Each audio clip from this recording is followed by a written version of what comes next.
থেকে পাড়া পেঁপে। আর এই পেঁপে দিয়ে আজকে কি করব সেটাই হচ্ছে এই ভিডিওতে দেখাবো। আজকে এই পেঁপে দিয়ে ভালো করে কুচি কুচি করে মেশিং দিয়ে একটা মজার খাবার বানাবো। যদিও এই খাবারটা অনেকেই জানেন অথবা খেয়েছেন, কিন্তু আমি আপনাদের সাথে শেয়ার করলাম আমি কিভাবে বানাই।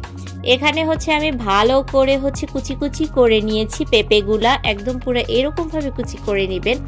এরপরে 2টা শুকনা মরিচ নিছি, আর এটা হচ্ছে গ্যাসের চুলার মাধ্যমে পোড়াই নিতেছি, যেহেতু আমাদের বাসায় কি বলে মাটির চুলা নেই, সো গ্যাসেই করতে হবে। মরিচ পোড়া হয়ে গেছে। এরপরে হচ্ছে আমি সুন্দর করে একটা মাটির প্লেটে পেঁপে কুচি নিয়ে নেই।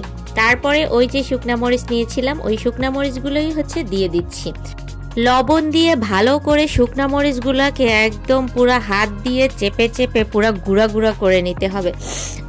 কি সুন্দর স্মেল বের হচ্ছে গাইস, পোড়া মরিচের গন্ধে আমার তো ক্ষুধা লেগে গেছে। এরপরে হালকা একটু সরিষার তেল নিয়েছি, তারপর এটাকে ভালো করে মেখে এরপরে তেঁতুল নিয়েছি, আর এই তেঁতুল দিয়েই হচ্ছে সম্পূর্ণ পেঁপেটাকে মাখাবো। আর এটাই হচ্ছে আজকে তেঁতুল দিয়ে পেঁপে মাখা ভর্তা। এটা খেতে যে কি মজা গাইস, লিটারালি আমার আবার খেতে মন চাচ্ছে। Wow, so yummy.